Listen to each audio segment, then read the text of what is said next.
এবং অবিচল ঠিক ছিল। আল্লাহ রাব্বুল আলামিন তাদেরকে পরীক্ষা নিরীক্ষা করে দেখে আল্লাহ রাব্বুল আলামিন তাদের ঈমানকে পরিষ্কার করে দিয়েছেন।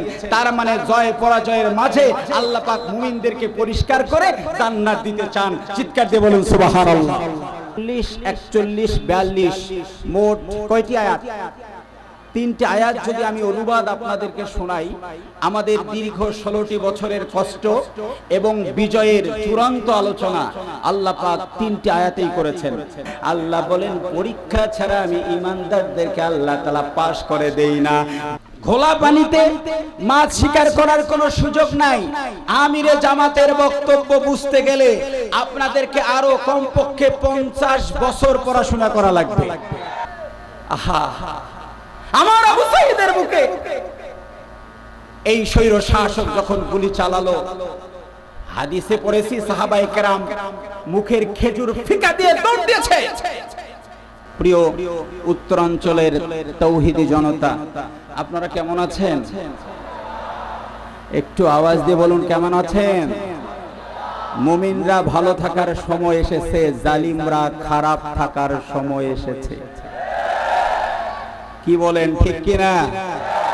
এতদিন পর্যন্ত এদেশের ভালো মানুষগুলো ছিল জেলে, চোর বাটপাট লম্পটরা রাজপথে দাপটের সঙ্গে বেড়াতো। সময় এসেছে ওলামায়ে কেরাম এখন রাজপথে চোরদেরকে ধরে ধরে জেলখানায় বন্দী করা হচ্ছে। চিৎকার দিয়ে বলুন, ঠিক কিনা? আমাদের অনেকের মাঝে কোশ্চেন, অনেকেই আমাদেরকে প্রশ্ন করেন, হুজুর দীর্ঘ 15টি বছর 16টি বছর আমরা নির্যাতন আর নিপীড়নে থাকলাম, আপনারা এত দোয়া করলেন, এত প্রার্থনা করলেন, কিন্তু স্বৈর শাসক গেল না। দীর্ঘ 15-16টি বছর কেন আমাদেরকে রক্ত দিতে হলো, জীবন দিতে হলো, রাজপথ গরম করতে হলো, সংগ্রামী জীবন যাপন করতে হলো? এই দীর্ঘ 16 বছর আমরা পরাজিত ছিলাম। আল্লাহ পাক 15 আগস্ট এ জাতির জন্য রহমতের মাস। কথা বলে ঠিক শেষ হয়ে গেল আপনাদের? কেবল না, আমরা 15 আগস্টের পর সেপ্টেম্বরে পড়েছি, কেবল শুরু। এখনই যদি শক্তি হারিয়ে ফেলেন তাহলে কোরআনী বিপ্লব ঘটা সম্ভব? বলেন সম্ভব? এখনো প্রতি বিপ্লব ঘটানোর সম্ভাবনা আছে না নাই? এই জন্য আওয়াজ দিয়ে বলুন, দীর্ঘ এই 15-16টি বছর পর আমরা একটি স্বাধীন পরিবেশে এসে, কোরআনুল কারীমের পরিবেশে এসে আমরা আজকে কোরআন শোনার সুযোগ পেয়েছি কিনা? এই সিচুয়েশনে অনেকেরই প্রশ্ন যে হুজুর দীর্ঘদিন আমরা কেন কষ্ট করলাম, আবার বিজয় পেলাম। আমি কোরআনুল কারীমের সূরা আলে ইমরানের 140 41 42 মোট কয়টি আয়াত? তিনটি আয়াত যদি আমি অনুবাদ আপনাদেরকে শোনাই, আমাদের দীর্ঘ 16টি বছরের কষ্ট এবং বিজয়ের চূড়ান্ত আলোচনা আল্লাহ পাক তিনটি আয়াতেই করেছেন। সুবহানাল্লাহ বলবেন না? একটু আল্লাহু আকবার বলবেন না? আমরা মাঝে মাঝে বিজয়ী হই, মাঝে মধ্যে পরাজিত হই। মনে রাখতে হবে আমাদের জয় এবং পরাজয়ের কারণ আছে না নাই? আমরা কেন বিজয়ী হই, কেন পরাজিত হই, এর উপর আল্লাহ পাক যে আয়াত নাযিল করেছেন, এর উপর আমি সংক্ষিপ্ত পরিসরে কিছু কথা বলবার ইচ্ছা পোষণ করেছি। রাগ করবেন? মন খারাপ করবেন? দোয়া করার দরকার আছে না নাই? একটু দোয়া করুন, আল্লাহ পাক প্রয়োজনীয় কথাগুলো তার নগণ্য গোলাম থেকে যেন বের করে দেন। সকলেই বলুন আমিন। আমার সাথে সকলে আওয়াজ দিয়ে বলুন, আউযু বিল্লাহি মিনাশ বিসমিল্লাহির রাহমানির রাহিম। يمسسكم قرح فقد مس القوم قرح مثله وتلك الأيام نداولها بين الناس وليعلم الله الذين آمنوا ويتخذ منكم شهداء والله لا يحب الظالمين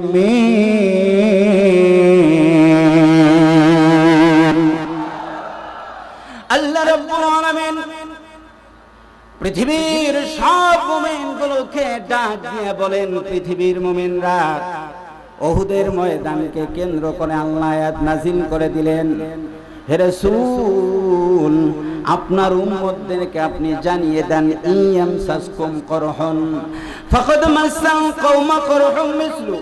ও রাসূল, এই যে উহুদের ময়দানে আপনি সাময়িক পরাজয় বরণ করলেন, টেনশন নাই, মনে রাখবেন এই পরাজয় থাকবে না।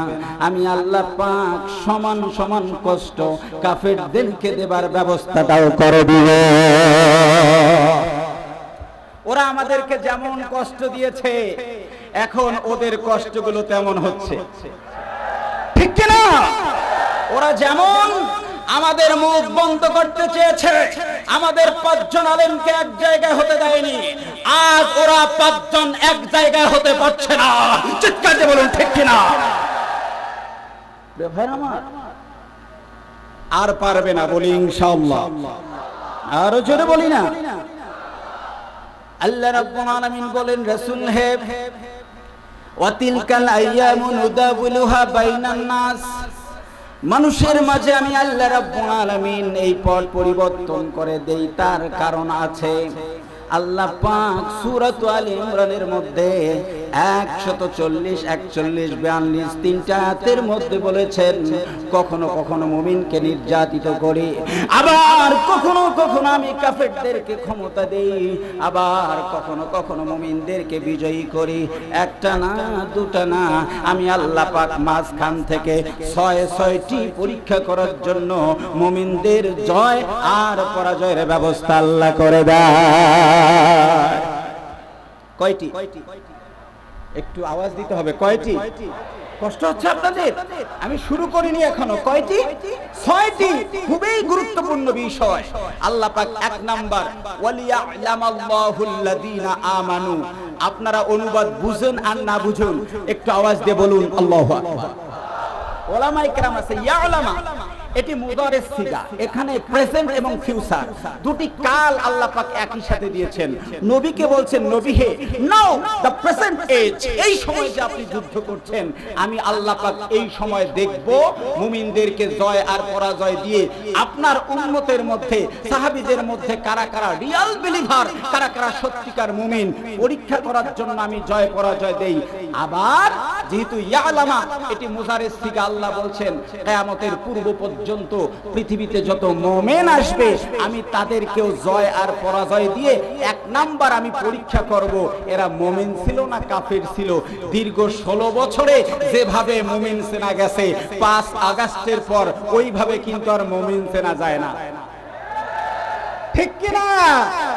যে মৌলবী ওদের পক্ষে ছিল, ওই মৌলবীও গত জুমা থেকে মুখ খুলছে। কথা বলেন ঠিক কি না? মুমিনদের দীর্ঘ পরীক্ষা ছিল, আমরা দেখেছি শাপলা চত্বরে এদেশের হাজারো তালিবুল ইলমদেরকে হত্যা করা হয়েছে। হেফাজতে ইসলামে সেখানে গুলি চালানো হয়েছে, চলছিল পরীক্ষা। ইয়ালামাল্লাহুল্লাযীনা আমানু, আল্লাহ দেখবেন এর মধ্যে কে মুমিন কে কাফের। ওই মৌলবীদের ভিতরে 2টা গ্রুপ হলো, একটা গ্রুপ সিদ্ধান্ত নিল কি দরকার গুলির সামনে দাঁড়ানো, আমরা শুকরিয়া মাহফিল করি। রাজারহাটের লোক শুনে নাই, শুকরিয়া মাহফিল মৌলবীরা করছে না? হ্যাঁ, যিনি বলছেন কওমি জননী, তাকে পুরস্কার স্বরূপ বাংলাদেশের বাইতুল মুকাররমের খতিবের দায়িত্ব দেওয়া হলো। গত জুমায় আপডেট নিউজ, খতিব নাই। কথা বলেন ঠিক কিনা? এই দীর্ঘ পরীক্ষা আমি দায়িত্বহীন কণ্ঠে বলি, ওই হেফাজতের একজন নায়েবে আমির ছিলেন, যার নাম হচ্ছে বাবু নগরী রাহিমাহুল্লাহ। এই লোকটিকে নির্যাতনার নিপীড়ন করে সর্বশেষ তাকেও শহীদ করে দেয়া হলো।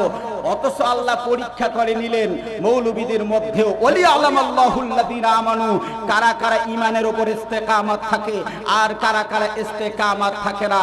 আমি দায়িত্বহীন কণ্ঠে বলতে চাই, যেই সমস্ত ইমাম, যেই সমস্ত খতিব যেই সমস্ত হুজুররা এতদিন পর্যন্ত ঈমানের পরীক্ষায় ফেল করেছে, ওই সমস্ত খতিবদের পিছনে বাংলার জমিন আর নামাজ পড়বে না, পড়বে না, পড়বে না।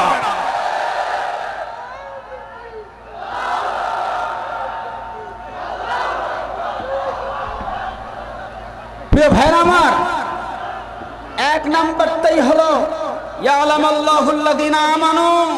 আল্লাহ জয় পরাজয় দিয়ে দেখে নিতে চান কারা কারা মুমিন। এদেশের হাজারো আলেমদেরকে নির্যাতন করা হয়েছে, জীবন দিয়েছে, কিন্তু তারা ঈমানের পরীক্ষায় গোল্ডেন প্লাস পেয়েছে। চিৎকার দিয়ে বলুন ঠিক কিনা? পরীক্ষা ছাড়া লাভ আছে? এসএসসি দিলে মানুষের দাম কমে না বাড়ে? ওরে বাপ রে বাপ, দেশে তো এসএসসিও নাই। পরীক্ষা কি অবমূল্যায়ন? পরীক্ষার নাম অবমূল্যায়ন। আমাদের ছোট ছোট বাচ্চাগুলোকে বলা হলো তুমি অঙ্কন করো। কি অঙ্কন করো? কারো বাবার ছবি অঙ্কন করো, কারো মায়ের ছবি অঙ্কন করো। আমার স্টুডেন্টরা বলে হুজুর রুমে ঢুকে দেখি চারদিকে শুধু বাবা আর বাবা, বাবা আর বাবা। আমি বললাম শোনো, তোমরা তো রুমের ভিতরে বাবা দেখো, টেকনাফ থেকে তেতুলিয়া, রূপসা থেকে পাথুরিয়া বাবায় ভরে গেছে। বাবাকে তুলতে তুলতে জামানার নবী বানিয়ে দিয়েছে। 5 আগস্টে এই জাতি শিক্ষা দিয়ে চূড়ান্ত দেখিয়ে দিয়েছে, জোর করে কারো বাবা চাপিয়ে দিলে বাংলার জনগণ আর কোনোদিন মানে নাই, মানতেও রাজি না। কথা বলেন ঠিক কিনা? প্রিয় ভাইরা আমার, পরীক্ষা দেওয়ার দরকার আছে না নাই? জোরে বলুন আছে না নাই? আল্লাহ রাব্বুল আলামিন বলেন আহাসিবান নাসু আন ইউতরাকু আন ইয়াকুলু আমান্না ওয়া হুম লা ইফতানুন। আহাসিবান নাস, মানুষ কি হিসাব করে নিল নাকি? কাউন্ট করে ফেললো, মনে করে ফেললো আয়াতরকু আয়াকুলু আমান্না। কোন কঠিন সিচুয়েশনে গিয়ে শুধু মুখে মুখে বলেছে আমি ঈমান আনলাম, আমি ঈমানদার, ঈমানদার। আল্লাহ বলেন পরীক্ষা ছাড়া আমি ঈমানদারদেরকে আল্লাহ তাআলা পাস করে দেই না। দীর্ঘ 16টি বছরে ঈমানদাররা পরীক্ষা দিয়েছে, যারা পাস করবে তাদের জন্য জান্নাতুল ফিরদাউসের গোল্ডেন প্লাস রেজাল্টের ব্যবস্থা বলুন আছে না না? মুমিনদের জয় আর পরাজয়ের কয় কারণ? আমি তাফসীর করছি, প্লিজ প্লিজ হেল্প মি, আমাকে একটু সহযোগিতা করতে হবে। মুমিনদের জয় আর পরাজয়ের কয় কারণ? 6 কারণ। 1 নাম্বার হলো ঈমানের পরীক্ষা হবে।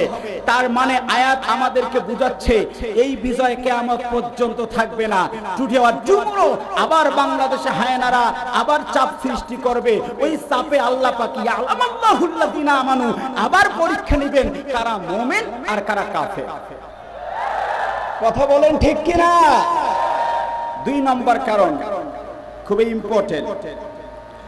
আল্লাহ রাব্বুল আলামিন 2য় নাম্বার কারণ বললেন ওয়ালিয়ালামাল্লাহুল্লাযিনা আমানু ওয়া ইয়াত্তাখিযু মিনকুম শুহাদা ওয়াল্লাহু লা ইউহিব্বুয যালিমিন। 2য় নাম্বার কারণটা আল্লাহ ইয়াত্তাখিযু শব্দ ব্যবহার করেছেন। ও আমার তাওহীদি জনতা, ওলামায়ে কেরাম বুঝতে পেরেছে। প্রথম আয়াতের অনুবাদ আল্লাহ পাক জেনে নেবেন কারা কারা ঈমানদার, কারা ঈমানদার না। আর 2য় আয়াতের অনুবাদ হলো ইয়াত্তাখিযু মিনকুম শুহাদা। আল্লাহ পাক 2য় আয়াতের ক্ষেত্রে ইয়ালামা শব্দ ব্যবহার করেন নাই। আল্লাহ বলেন নাই আমি জেনে নিব কারা কারা শহীদ হয়। আল্লাহ পাক বলেছেন বান্দারে আমি কিছু বিশেষ ফুল, গোলাপ ফুল, আমি রব্বুল আলামিন এই সমাজের মাঝ থেকে যেই সমস্ত ফুলগুলোকে ফুটাতে চিন্তা করি, ওই সমস্ত ফুলকে ইয়াত্তাখিযু মিনকুম শুহাদা, তোমাদের মধ্য থেকে বিশেষ বিশেষ কিছু ব্যক্তিকে আমি আল্লাহ শহীদ বানানোর জন্য মাঝে মধ্যে মুমিনদেরকে পরাজয় দিয়ে দেয়। মারাত্মক একটি শব্দ। আল্লাহ পাক ঈমানদারদেরকে জেনে নেবেন। পরের বাক্যের অর্থ, পরের কালামের অর্থ আল্লাহ পাক তুলে নেবেন, নিজেই গ্রহণ করবেন, অ্যাকসেপ্ট করবেন শহীদদেরকে। তার মানে কোন বান্দা বান্দি যখন শহীদ হয়ে যায়, আল্লাহ রাব্বুল আলামিন সেই বান্দা বান্দিকে নিজের আপন বান্দা করে নিজের কাছে তুলে নিয়ে আল্লাহ রাব্বুল আলামিন জান্নাতের উচ্চ মাকাম তাদের জন্য বরাদ্দ করে দেন। প্রিয় ভাইরা আমার, দীর্ঘ 16টি বছরের কত মানুষকে শহীদ করে দেয়া হয়েছে। অনেকেই বলেন হুজুর আপনারা এত দোয়া করেন কবুল হয় না কেন? আপনারা তাহলে চিন্তা করুন, আল্লাহ রাব্বুল আলামিন আয়াতে কারিমার মধ্যে স্পষ্ট করে জানিয়ে দিয়েছেন ওয়াত্তাখিযু মিনকুম শুহাদা। আমি রব্বুল আলামিন শহীদ কারা কারা হবে এটা জানার জন্য মাঝে মধ্যে জয় দেই, মাঝে মধ্যে পরাজয় দেই। আমি আল্লাহ তাআলা এই দীর্ঘ 16 বছর যে শহীদদেরকে গ্রহণ করব, যার কারণে জালিমকে ক্ষমতায় রেখে আমি রব্বুল আলামিন প্রিয় বান্দাদেরকে শাহাদাতের মর্যাদা আমি আল্লাহ পাক আমার কাছে দিয়ে দিয়েছি। এদেশে কত শহীদ তার কোনো হিসাব নাই। এদেশে কতগুলো মানুষ শহীদ হয়েছে এর কোনো হিসাব নাই। প্রকৃত হিসাব আছে, চিৎকার দিয়ে বলুন কার কাছে? আরো জোরে বলুন কার কাছে? আমরা হাদিস পড়েছি কিতাবুল মাগাজিতে, রাসূলুল্লাহ সাল্লাল্লাহু আলাইহি ওয়াসাল্লামের সাহাবায়ে কেরাম শহীদ হওয়ার জন্য কি উদ্গ্রীব ছিল। হযরতে আমর রাদিয়াল্লাহু তাআলা আনহু তিনি ইসলাম গ্রহণ করেছেন কিনা এখন স্পষ্ট নাই। গিয়া বিশ্ব নবীর একটা বক্তব্য শুনেছে, কেউ যদি জিহাদের ময়দানে মারা যায় সে শহীদি মর্যাদা পেয়ে যাবে। চিৎকার দিয়ে বলুন সুবহানাল্লাহ। নবীজি একটা বক্তব্য দিলেন, যারা শহীদ হবে তাদেরকে আল্লাহ পাক জান্নাত দিবেন। জান্নাতিন আরদুহাস সামাওয়াতু ওয়াল আরদ, এমন একটা জান্নাত তাদেরকে দেয়া হবে যে জান্নাতটা আসমান এবং জমিন বরাবর। আল্লাহ নবীর সাহাবী কেবলমাত্র ঈমান গ্রহণ করেছেন, এখনো তেমন প্রকাশ করেন নাই। মুখের মধ্যে কয়েকটা খেজুর ছিল, খেজুর কয়েকটা দ্রুত বের করে বলেন বাখ বাখ বাখ বাখ বলে চিৎকার দিয়ে দিয়ে আল্লাহ নবীর সাহাবী দৌড় দিলেন জিহাদের ময়দানে। আর যেই মাত্র জিহাদের ময়দানে গেলেন সঙ্গে সঙ্গে শহীদি মর্যাদাটাও পেয়ে গেলেন। হাদিস পড়েছি, উস্তাদ পড়িয়েছেন। এই দৃশ্য দেখার আমাদের সুযোগ হয়নি। হঠাৎ করে আগস্ট মাস এসে গেল, আমাদের দেশেই যখন দেখলাম উত্তরাঞ্চলের গর্বিত সন্তান আমার আবু সাঈদ, আহা আমার আবু সাঈদের বুকে এই স্বৈর শাসক যখন গুলি চালালো, হাদিসে পড়েছি সাহাবায়ে কেরাম মুখের খেজুর ফিকা দিয়ে দৌড় দিয়েছে। আর স্পষ্ট দেখলাম আমার কলিজার টুকরো যুবক ভাই তার বুকটা উন্মুক্ত করে দিয়ে টান টান করে দেখিয়ে দিল, তুমি গুলি করো, এ জাতি তোমাকে ছাড়বে না। কথা বলেন ঠিক কিনা? তুমি গুলি করছো আমাকে, তুমি জানো না এই আবু সাঈদের গুলি বুকে গুলি করলে তোমার ক্ষমতা তছনছ হয়ে যাবে। তুমি তো বুঝতে পারো নাই। আবু সাঈদের বুকে যখন গুলি চালানো হলো, এরপরেই আমার মুগ্ধ যখন পানি হাতে নিয়ে রাস্তায় হাঁটলো, আর মুগ্ধ বলল পানি লাগবে। এখনো মুগ্ধের কথা যদি মনে পড়ে, এখনো কোনো পানি যদি পানির বোতল হাতে নেই, মনে হয় আমার মুগ্ধ ডেকে ডেকে বলছে তোমাদের কি পানি লাগবে? মুগ্ধ বুঝতে পারেনি 15 মিনিট পরে মুগ্ধ জান্নাতের পানি পান করবে। যেদিন আবু সাঈদ জীবন দিয়েছে সেই দিন থেকে আমার ব্যক্তিগতভাবে ধারণা ছিল যেই জীবনটা দেয়া ছিল নিবেদিত ইখলাসের সাথে জীবন দিয়েছে, সুতরাং আমার আবু সাঈদের রক্ত বৃথা যেতে পারে না। হায়নাদের কাছে আবু সাঈদের রক্তের মূল্যায়ন না থাকতে পারে। চিৎকার দিয়ে বলুন আল্লাহ পাকের কাছে আবু সাঈদের রক্তের মূল্য আছে না নাই? আমি বলি এক আবু সাঈদ না, এক আবু সাঈদ না, এক মুগ্ধ না, এদেশে শত শত আবু সাঈদ আর মুগ্ধ জীবন দিয়েছে। আবু সাঈদ আর মুগ্ধরা জীবন দিয়ে মূলত বাংলাদেশের জনগণকে উদ্বুদ্ধ করে গোটা বিশ্বকে নারা দিয়ে বলছে, বাংলার জনগণ যেভাবে ঐক্যবদ্ধ হয়েছে, পৃথিবীর যে কোনো প্রান্তে যদি ইসলামের উপর আঘাত আসে, লাখো আবু সাঈদ মাঠে বুক ফুটে দিয়ে আল্লাহর দ্বীন কায়েম করে ছাড়বে।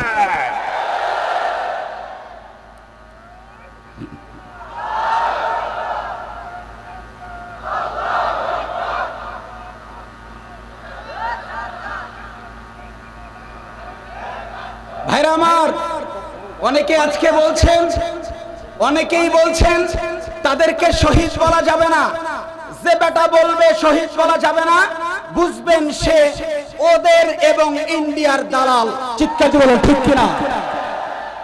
আবু সাঈদ রাজে শহীদ, আল্লাহ পাক কোরআনে বলছেন, ওয়ালা তাকুলু লিমান ইউকতালু ফি সাবিলিল্লাহি আমওয়াত বাল আহইয়াউ ওয়ালাকিন লা তাশউরুন।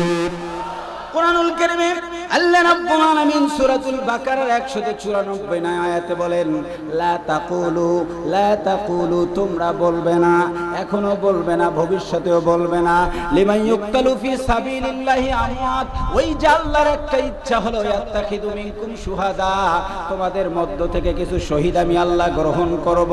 ও বান্দা রে, ও বান্দি, শোনো শোনো শোনো, তুমি যদি কখনো কাউকে দেখো কোন জালিমের বিরুদ্ধে যদি বুক পেতে দেয় আর মরে যায়, লা তাকুলু তোমরা বলবে না মৃত্যু, মৃত্যু বলা তাকে যাবে না, বরং আল্লাহ বলেন ওই লোকটাকে অবশ্যই অবশ্যই শহীদ বলাই লাগবে। বলেন ঠিক কিনা?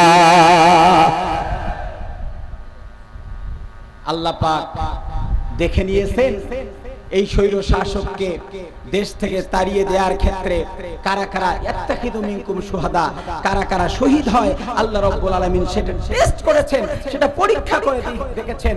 রাসূলুল্লাহ সাল্লাল্লাহু আলাইহি ওয়াসাল্লাম বলছেন, যারা শহীদ হয়ে যায় তাদেরকে আল্লাহ সুবহানাহু ওয়া তাআলা স্পেশালি আলাদাভাবে 6টি পুরস্কার আল্লাহ পাক নিজেই শহীদদের জন্য বরাদ্দ করে দেন। চিৎকার দিয়ে বলেন সুবহানাল্লাহ।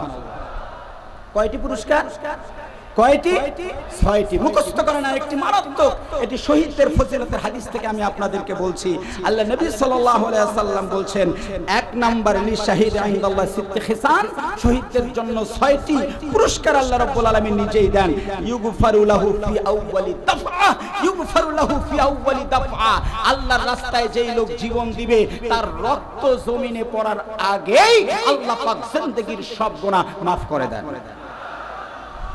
এরপরে আল্লাহ নবী বলেন, ওয়ায়ারা মাকআদাহু মিনাল জান্নাহ, দীর্ঘ 16টি বছর জালেমের নির্যাতন নিপীড়নে যারা জীবন দিয়েছে তাদের জন্য আল্লাহ রাব্বুল আলামিন সুন্দর করে 6টি পুরস্কার বরাদ্দ করে দেন। দ্বিতীয় নাম্বার পুরস্কার হলো ওয়ায়ারা মাকআদাহু মিনাল জান্নাহ, এই মাত্র রাজপথে গিয়ে ময়দানে গিয়ে কেউ জীবন দিল, আল্লাহ রাব্বুল আলামিন সঙ্গে সঙ্গে ওই শহীদটা মৃত্যুর সাথে সাথে জান্নাত তার সামনে আল্লাহ পাক দেখার ব্যবস্থা করে দেয়। আহা, একজন শহীদের কি দাম, কি মর্যাদা! দীর্ঘ 16টি বছর ওয়াতিলকাল আইয়ামু নুদাউলুহা বাইনান নাস, মানুষের মাঝে জয় আর পরাজয় দিয়ে আল্লাহ পাক কিছু বান্দার সামনে জান্নাতের ছবি উপস্থাপন করেছেন।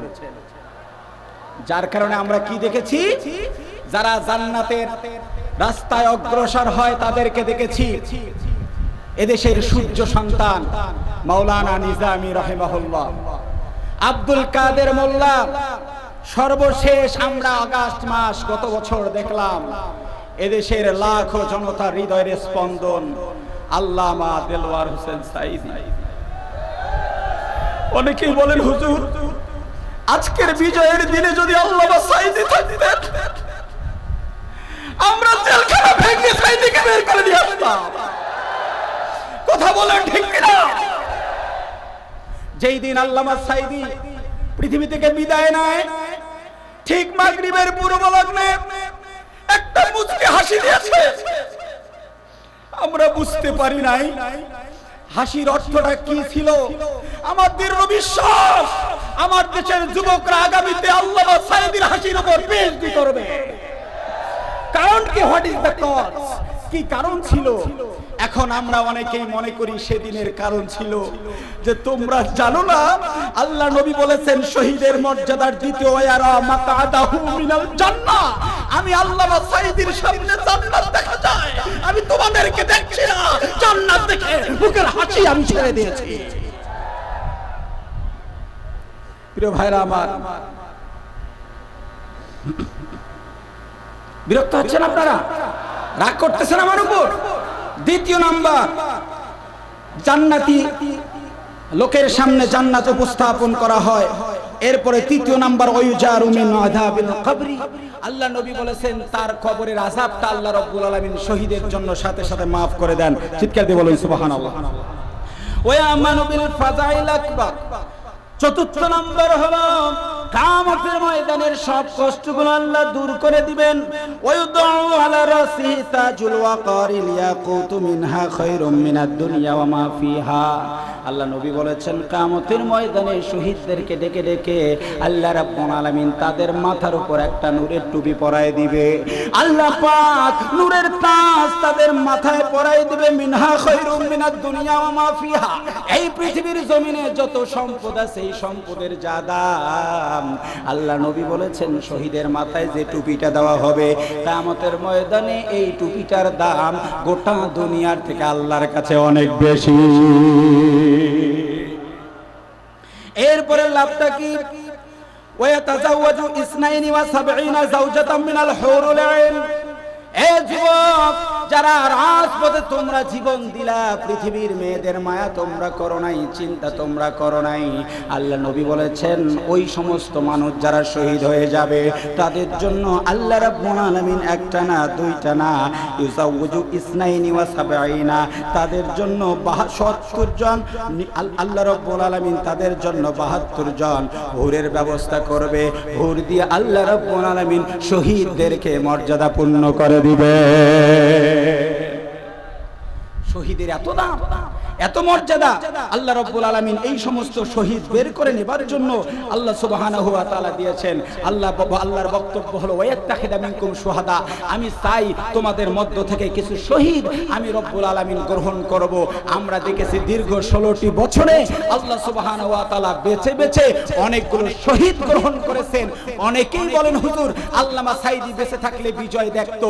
পৃথিবীর জয় বিজয় আমাদের কাছে বড় বিষয় না, আমাদের কাছে বড় বিষয় হচ্ছে পরকালীন জীবনের জয় এবং পরাজয়। আল্লামা সাঈদী হয়তো দুনিয়ার বিজয় দেখে নাই, কিন্তু আখিরাতের বিজয় ঠিকই তিনি দেখেছেন। চিৎকার দিয়ে বলুন ঠিক কিনা। এরপরে আল্লাহ রাব্বুল আলামিন তৃতীয় কারণ কেন আমাদেরকে বিজয়ী করেন আর পরাজিত করেন, আল্লাহ রাব্বুল আলামিন বলেন ওয়ালিউমা হিসাল্লাহুল্লাযীনা আমানু ওয়া ইয়ামহাকাল কাফিরিন। দুইটা কারণ গেল, তৃতীয় নাম্বার কারণটি আরো মারাত্মক। ওয়ালিউমা হিসাল্লাহুল্লাযীনা আমানু, আমি আল্লাহ পাক মাঝে মধ্যে মুমিনদেরকে পরাজিত করি আর বিজয়ী করি, এর মাঝে কিছু মুমিনকে আমি আল্লাহ পাক ক্লিন করব, পরিষ্কার পরিচ্ছন্ন করব। মুমিনদের জীবনে কিছু গুনাহ থাকে, আমি রব্বুল আলামিন তাদেরকে পরিষ্কার করে নিব। কখনো বিজয়ী হওয়ার পর মুমিনরা নেফাক মুক্ত হয়, কখনো কখনো পরাজিত অবস্থায় মুমিনরা নেফাক মুক্ত হয়। মুমিনরা যে জয় এবং পরাজয় পায় দুটার মধ্যেই মুমিনদের ঈমান পরিষ্কার করে আমি আল্লাহ পাক পূর্ণাঙ্গ মুমিন বানিয়ে নেই। চিৎকার দিয়ে বলুন সুবহানাল্লাহ। ভাইরা আমার, রাসূলুল্লাহ সাল্লাল্লাহু আলাইহি ওয়াসাল্লাম তিনি মাঝে মধ্যে বিজয় হয়েছেন, আবার উহুদের ময়দানে পরাজিত হয়েছেন। এগুলো মূলত উহুদের ময়দানকে কেন্দ্র করে নাজিল হয়েছে। আল্লাহ রাসূল সাল্লাল্লাহু আলাইহি ওয়াসাল্লাম চাইতেন কিছু লোক আমার কাছে পরিষ্কার হয়ে আসুক। উহুদের ময়দানে যেই লোকটির নাম খালিদ বিন ওয়ালিদ, তিনি সাহাবায়ে কেরামের বিরুদ্ধে ছিলেন। কিছুদিন পর আবার ইসলামের বীর সেনানী সাইফুল্লাহ আল্লাহর তলোয়ার হয়ে গেছেন। এই যে একই ব্যক্তি মাঝে জয় এবং মাঝে পরিষ্কার হয়ে ঈমানের দিকে চলে আসেন। আল্লাহ রাসূল সাল্লাল্লাহু আলাইহি ওয়াসাল্লাম একই ভাবে সাহাবায়ে কেরামকে জয় এবং পরাজয়ের মাঝে যেমন বিজয়ী, এইদিকে আমার দিকে তাকেন, আমার দিকে দেখেন, ওটা কিছু না, কোনো দুর্ঘটনা ঘটেছে, গাড়ি যাচ্ছে। আমি একটা দৃষ্টি আকর্ষণ করছি, বাঁশের খুঁটিগুলোতে আমরা কেউ হাত দিব না। আপনারা কি বিরক্ত হচ্ছেন নাকি? আমি একটু চালাবো। আল্লাহ পাক কিছু মুমিনকে পরিষ্কার করে নিতে চান, পরিচ্ছন্ন করে নিতে চান। আমরা দীর্ঘ 16টি বছরে দেখেছি অনেক লোক এই বাধা বিপত্তির পরেও ঈমানের উপর অটুট এবং অবিচল ঠিক ছিল। আল্লাহ রাব্বুল আলামিন তাদেরকে পরীক্ষা নিরীক্ষা করে দেখে আল্লাহ রাব্বুল আলামিন তাদের ঈমানকে পরিষ্কার করে দিয়েছেন। তার মানে জয় পরাজয়ের মাঝে আল্লাহ পাক মুমিনদেরকে পরিষ্কার করে জান্নাত দিতে চান। চিৎকার দিয়ে বলুন সুবহানাল্লাহ। এই জন্য ইসলামের নেতৃত্বে স্থানীয় যারা থাকবে তাদের উচিত হলো জয় পরাজয়ের মাঝে কোনো মানুষ যদি সারেন্ডার করে, কোনো মানুষ যদি আত্মসমর্পণ করে, তাহলে ওই লোকটাকে পরিষ্কার পরিচ্ছন্ন হতে দিতে হবে।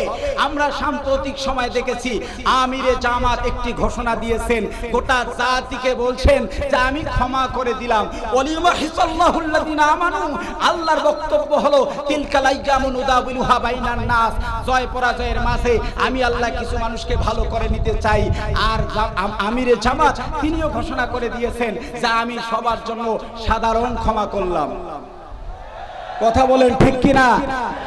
এই কথা নিয়ে একটি পক্ষ আবার ঘোলা পানিতে মাছ শিকার করতে চায়। জোরে বলেন ঠিক কিনা? আমি তাদেরকে বলছি ঘোলা পানিতে মাছ শিকার করার কোনো সুযোগ নাই। আমিরে জামাতের বক্তব্য বুঝতে গেলে আপনাদেরকে আরো কমপক্ষে 50 বছর পড়াশোনা করা লাগবে। কথা বলেন ঠিক কিনা? তাহলে তিনি কেন বলেছেন? ফেসবুকে দেখলাম কেউ 10টি 11টি 12টি কারণ বলেছে, আমার অ্যানালাইসিস হলো একটি কারণ। কয়টি বলবো? বলবো বলবো বলবো আচ্ছা বলেন তো আমাদের নেতার নাম কি? আমাদের আদর্শ ডক্টর শফিকুর রহমান না মুহাম্মদ সাল্লাল্লাহু আলাইহি সাল্লাম? আমরা কোন বাবার আদর্শ মানি না, আমরা কোন নেতার আদর্শ মানি না, আমরা মানি মুহাম্মদ। বলেন মুহাম্মদ। আমার রাসূল সাল্লাল্লাহু আলাইহি সাল্লাম তার বিজয়ের পর তিনি যেই ডিক্লারেশন দিয়েছে, এই ডিক্লারেশন দেওয়ার পর কার মন খারাপ হলো, ভালো হলো, এটি ডাক্তার শফিকুর রহমান দেখেন নাই। তিনি দেখেছেন আমার আদর্শ কোন নেতা না, জনগণ না, বিশ্বনবী যা করেছেন আমিরে জামাত জাতির জন্য তাই ঘোষণা করেছে। বুঝতে হবে, বুঝতে হবে মুসলমান। আমিরে জামাত আপনি দেন নাই। আওয়াজ দিয়ে বলেন তো বাংলাদেশের জনগণের উপর নির্যাতন বেশি হয়েছে না মক্কায় সাহাবীদের উপর বেশি হয়েছে? নিশ্চয়ই সাহাবীদের উপর বেশি। এত নির্যাতনের পরে বিশ্বনবী যদি সাধারণ ক্ষমা দিতে পারেন, তাহলে আমিরে জামাত কেন দিতে পারেন না? কথা বলেন ঠিক কিনা? কিন্তু আরেকটা জিনিস যেটা অনেকেই বলেন, আমি বলতে চাই, অনেকেই বলেন এক্ষেত্রে আমিরে জামাত মক্কা বিজয়ের নীতি অবলম্বন করেছে। আমি বলি মক্কা বিজয়ের নীতি মূলত দুইটা। বীরের বেশে বলুন কয়টা? আর জোরে। এক নাম্বার, নবী যখন মক্কা বিজয় করলেন আয়াতের দিকে তাকালেন, ওয়ালিমাহসাল্লাহুল্লাযিনা আমানু, আল্লাহ পাক জয় পরাজয়ের মাঝে মানুষকে পরিষ্কার করে ভালো করে নিতে চান। যার কারণে আল্লাহর নবী সাল্লাল্লাহু আলাইহি ওয়াসাল্লাম সাধারণ ক্ষমা ঘোষণা করেছেন। একই ভাবে আমিরে জামাতও সাধারণ ক্ষমা ঘোষণা করেছেন। কিন্তু আর একটা পাঠ আছে, আল্লাহর নবী সাল্লাল্লাহু আলাইহি ওয়াসাল্লাম সাধারণ ক্ষমা ঘোষণা দেওয়ার পরেও আল্লাহর নবীর কাছে একজন লোক দৌড় দিয়ে আসলেন। যা রাজুলুন ফাকালা ইন্না ইবনা খাতালিন মুতাআল্লিকিন বিআসতারিল কাবা, আল্লাহর নবীর কাছে এসে বললেন, ইয়া রাসূলুল্লাহ, আপনি তো সাধারণ ক্ষমা ঘোষণা করেছেন, আপনি তো বলেছেন সবার জন্য আমি ক্ষমা ঘোষণা করলাম, কিন্তু ওগো নবী, ওগো রাসূল, একজন মানুষ কাবার চত্বরে গিয়ে কাবার গিলাফের মধ্যে হাত দিয়েছে ইবনে খাতাল, এবং কাবার গিলাফ ধরে সে বলছে হয়তো আমি আজকে নিরাপত্তা লাভ করব। ওগো রাসূল, বলুন বলুন বলুন দেখি ইবনে খাতালের জন্য মাফ হবে নাকি বেঁচে যাবে? আল্লাহ নবী বললেন, ফাকতুলুহু, যাও যাও যাও, আমি ক্ষমা করেছি ঠিকই, কিন্তু কয়েকজন মানুষকে আমি নবী আজকের দিনেও ক্ষমা করি না। ওয়ালিমাহসাল্লাহুল্লাযিনা আমানু, আল্লাহ চান মানুষ ভালোর পথে আসুক। নবীজিও চেয়েছেন সাধারণ ক্ষমা দিয়ে কিছু লোক ঈমানের পথে আসুক। ডাক্তার শফিকুর রহমান তিনিও ক্ষমা করে চেয়েছেন কিছু লোক ভালো দিকে আসুক। এরপরেও অনেকগুলো হাদিস, প্রায় 14 থেকে 15 জন লোক যারা কাবায় নিরাপত্তা লাভ করার চেষ্টা করেছে। কাবা হলো হারাম, এটা হলো নিরাপদ স্থান, তারা ওই জায়গায় গিলাফ ধরে বলছে কাবার গিলাফ ধরলে তো আর আজকে মুহাম্মদ সাল্লাল্লাহু আলাইহি ওয়াসাল্লাম আমাদেরকে মারবে না। নবী বললেন, উকতুলুহু, যাও তোমরা ইবনে খাতালকে হত্যা করো। কেন?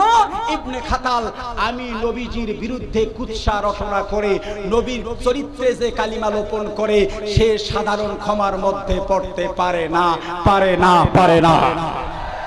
স্পষ্ট বক্তব্য। আমিরে জামাতের বক্তব্য বুঝতে পারেন নাই। মক্কার নীতির প্রথম পাঠ সাধারণ ক্ষমা, পরের পাঠ কিন্তু হত্যা করা। কথা বলেন ঠিক কিনা? আমাদের দাবি হলো বিশ্ব নবীর চরিত্রে যারা দীর্ঘদিন কালিমা লোপন করেছে ওই সমস্ত নবী বিদ্বেষীদেরকে অনতিবিলম্বে গ্রেফতার করে ওপেন তাদেরকে কতল করা হোক। কি বলেন, রাজি আছেন না নাই? এরপরে কি হলো? 14 থেকে 15 জন যাদেরকে ক্ষমা করা হয় নাই, সাধারণ ক্ষমার মধ্যে পড়ে না। সময় কম, আমি বিস্তারিত বলছি না কার কি দোষ ছিল। সামারাইজ যদি করি তাহলে অর্থ হবে কারো অপরাধ ছিল সে হত্যা করেছে, কারো অপরাধ ছিল সে নির্যাতন করেছে, কারো অপরাধ ছিল নবীর চরিত্রে কালিমা লোপন করেছে, কারো অপরাধ ছিল জনগণের মাল সে ভক্ষণ করেছে। আমি 14-15 জনের অপরাধ হিসাব করে দেখেছি, এমন কোন অপরাধ নাই সেই অপরাধ আওয়ামী লীগের লোকজন বাংলাদেশে করে নাই। কথা বলেন ঠিক কিনা? স্পষ্ট বক্তব্য। আমিরে জামাত পলিটিক্যাল পার্টি হিসাবে ক্ষমা করেছে, কিন্তু যারা নির্যাতন করেছে, জনগণের টাকা লুটপাট করেছে, যারা নিপীড়ন চালিয়েছে, আজ হোক কাল হোক তাদের বিচার বাংলার জমিনে করতে হবে, করতে হবে, করতে হবে।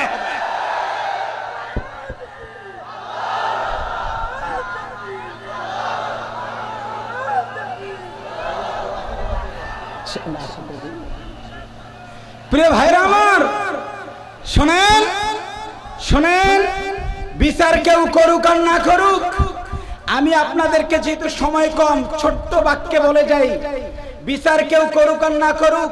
সাম্প্রতিক সময় অনেকে আমাদেরকে বলেন, হুজুর ভারত যদি মাথা ঘামায় কি হবে, এদেশে যদি বিদেশিরা মাথা ঘামায় কি হবে, হুজুর যদি প্রতি বিপ্লব ঘটে কি হবে। আমরা তাদেরকে স্পষ্ট বলি, মনে রাখবা এবারে ধরা কিন্তু ছাত্র জনতার ধরা না, এবারে ধরা, চিৎকার দিয়ে বলুন কার, আরো জোরে বলুন কার। হুদে আল্লাহ বলছেন, ওয়া কাযালিকা আখাযু রাব্বিক ইযা আখাযাল কুরা ওয়া হিয়া যালিমা। এই জালিমা মুয়ান্নাস শব্দ ব্যবহার করেছে। আল্লাহ রাব্বুল আলামিন বলেন, ওয়া কাযালিকা আখাযু রাব্বুক, এভাবে আপনার রব বহুবার তাদেরকে ধরেছে, বহুবার ধরেছে। আল্লাহ ধরেছেন কারণ হলো ওয়া হিয়া যালিমা, এরা ছিল জালিমা। এখানে মুয়ান্নাসের সিগাটাও মিলে গেছে। হাসিনা মুযাক্কার না মুয়ান্নাস? কথা বলে না, মুয়ান্নাস না মুযাক্কার? অনেকেই বলেন, হুজুর হাসিনা যদি পালিয়ে না যেত তাহলে একটা কাজ হতো। আমি বলি এভাবে উল্টা পাল্টা এক্সপ্লেইন করা যাবে না। এক বাক্যে মাথায় রাখবেন, এটি ছাত্র জনতার ধরা না, মূলত ইন্না বাতশা রাব্বিকা লাশাদীদ, এটি আল্লাহ পাকের ধরা। সুতরাং যেভাবে ধরলে আল্লাহর ধরা মানানসই হয়, আল্লাহ পাক ওইভাবেই হাসিনাকে ধরেছে। চিৎকার করে বলুন ঠিক কিনা? আল্লাহ পাক হাসিনাকে ধরেছে, এত শক্তিশালী ভাবে ধরেছে। যদি ছাত্র জনতা বঙ্গভবনে ঢুকে হাসিনাকে হত্যা করে ফেলতো তাহলে হাসিনা মরতো কয়বার? কথা বলেন আরো জোরে, কয়বার? এখন হাসিনা আমাদের যতগুলো লোককে ধরেছে ততবার ধরবে। কথা বলুন ঠিক কিনা? গতকালকের আপডেট নিউজ, ওর মামুর বাড়ি কেনা বলছে লারা দিব, কোথায় পড়বে? এখন পড়ছে কোথায়? মামুর বাড়ির লোকজন মহা বিপদে আছে। যেই হাসিনাকে নিয়েছে সঙ্গে সঙ্গে ওই দেশের তরুণরা আমাদের দেশের তরুণদের মতো আন্দোলন শুরু করেছে। তারাও বুক পেতে দিয়েছে, 7 সিস্টার আর বাংলা, 7 সিস্টার আমরা ইন্ডিয়ার সাথে রাখবো না, আমরা 7 সিস্টারের স্বাধীনতা চাই। কথা বলেন ঠিক কিনা? আর আমার হাসিনা শুধু আমাদের যন্ত্রণা না, হাসিনা এখন মোদিরও যন্ত্রণা হয়েছে। হাসিনাকে যে গ্রহণ করবে তার জন্যই গলার কাটা হবে। জালিমরা পৃথিবীর জন্য উপকারী হয় না। প্রতিটি জায়গায় ধুকে ধুকে আল্লাহ পাক হাসিনার মৃত্যুর ব্যবস্থা করেছে। চিৎকার করে বলুন ঠিক কিনা? আল্লাহ চান কিছু ইমানদারকে এই জায়গায় ভালো করে নিবে, কিন্তু লা ইউহিব্বুজ জালিমিন, লা ইয়াহদিল কওমাজ জালিমিন। জালিম যারা তাদেরকে তো আল্লাহ পরিষ্কার করবে না। আমি এখনো লক্ষ্য করি কিছু লেসপেন্সার আছে, এ নিয়ে বিনিয়ে তারা বলে হাসিনা কি আর কম উন্নয়ন করছে? কথা বলেন ঠিক কিনা? মনে রাখতে হবে এ হলো জালিম। জালিমদের জন্য আল্লাহ পাক কখনো হেদায়েত দেয় না। এখন এখন হাসিনার জন্য কি হবে? আমিরে জামাত যে ক্ষমা ঘোষণা করেছেন এই ক্ষমার মধ্যে পড়ে না, কারণ আল্লাহ রাসূল সাল্লাল্লাহু আলাইহি ওয়াসাল্লাম যে ক্ষমা করেছেন সেই ক্ষমার মধ্যেও 14 থেকে 15 জন ছিলেন যারা ছিলেন জালিম। জালিমদেরকে আল্লাহ নবী মাফ করেন নাই, সুতরাং আমিরে জামাতও মাফ করার কোনো প্রশ্নই আসে না। এটাতে ঘোলা পানি ঘোলা করে স্বার্থ হাসিল করার সুযোগ নাই। আমাদের স্পষ্ট বক্তব্য হলো অনতি বিলম্বে খুনি হাসিনাকে বাংলার জমিনে ফিরিয়ে আনা হোক। রাজি আছেন না ভাই? আমরা চাই হাসিনা এবং হাসিনার স্পন্সররা যদি বাইতুল মুকাররমের ভিতরে ঢুকে কাবায় ধরে ধরে যেমন হত্যা করা হয়েছে, আগামীতে জালিমদেরকে বাইতুল মুকাররমে ধরে নিজের প্রশাসন হত্যা করে ফেলবে।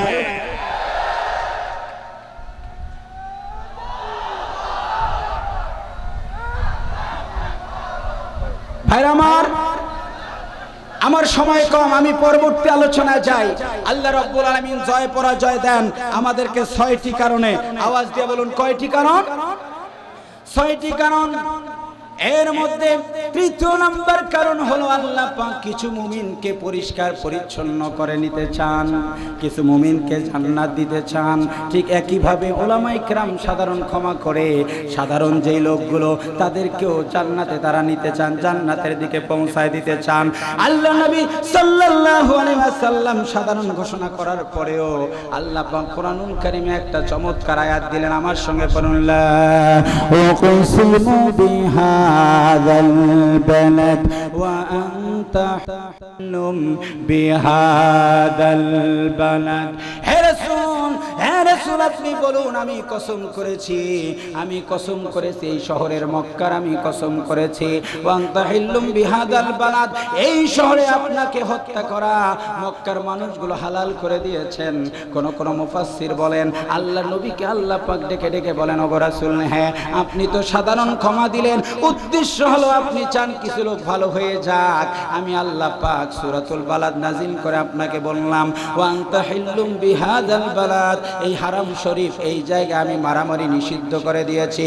কিন্তু রাসূল শুনুন আজকের দিনে আপনি ক্ষমা করলেও আমি আল্লাহ পাক ওদেরকে ক্ষমা করছি না, আপনার জন্য হালাল করে দিলাম। এই মক্কায় কেউ যদি আজকে ঢুকে যায় আপনি মনে চাইলে তাকেও আপনি আজকে হত্যা করে দিতে পারে। সুতরাং আমিরে জামাতের বক্তব্যের দুটি পাঠ, একটি হলো তিনি সাধারণ ক্ষমা দিয়েছেন, কিন্তু যারা অপরাধী তার পরিবার যদি মামলা করে তাহলে বলুন বিচার হবে কি হবে না? এরপর ওয়াম হাকাল কাফিরিন, চতুর্থ নাম্বার আল্লাহ পাকের উদ্দেশ্য হচ্ছে আল্লাহ রাব্বুল আলামিন কাফেরদেরকে ধ্বংস করে দিবেন। প্রিয় দিনী ভাই ও বোনেরা, আমরা লক্ষ্য করছি সাম্প্রতিক সময় 15 আগস্টের আগে যাদের গর্জনার হুঙ্কারে মানুষ রাস্তায় নামতে পারত না, এখন তারা নিচ্ছিন্ন হয়ে যাচ্ছে। ইয়ামহাক শব্দের অর্থ হচ্ছে আল্লাহ পাক কাফেরদেরকে পৃথিবী থেকে একেবারে চিরজনমের মতো নিঃশেষ করে দিতে চায়। দীর্ঘ 16টি বছর বিগত সরকার ক্ষমতায় ছিল, আমার বিশ্বাস কারণ একটাই ছিল আল্লাহ পাক এই দলটিকে পৃথিবী থেকেই মূলত নিচ্ছিন্ন করে দিতে চান। কথা বলেন ঠিক কিনা? কারণ যার বাড়াবাড়ির পরিমাণ যত বেশি তার নিচ্ছিন্ন হওয়াটাও তত বেশি। আমরা দেখেছি নমরুদ ইয়ামহাকাল কাফিরিন একেবারে নিচ্ছিন্ন হয়ে গেছে, ফিরাউন একেবারে নিচ্ছিন্ন হয়ে গেছে। সর্বশেষ আমরা যেই দৃশ্যটা দেখেছি ইয়াজিদ হুসাইন রাদিয়াল্লাহু তাআলা আনহু তাকে সপরিবারে হত্যা করেছে। আমরা দেখেছি ইয়াজিদের বংশের কোনো মানুষ পৃথিবীতে আর কোনো জায়গায় নেতৃত্বে নাই। আল্লাহ পাকের চতুর্থ নাম্বার কারণ হলো আল্লাহ রাব্বুল আলামিন আর ওই সমস্ত কাফেরের বংশে কোনো নেতৃত্ব তৈরি করবে না। আমার দৃঢ় বিশ্বাস দীর্ঘ 16টি বছর যারা নির্যাতন এবং নিপীড়ন চালিয়েছে তাদের বংশে অন্তত আল্লাহ বাংলাদেশে আর কোনো শাসন ক্ষমতা দিবে না ইনশাআল্লাহ। কথা বলেন ঠিক কিনা?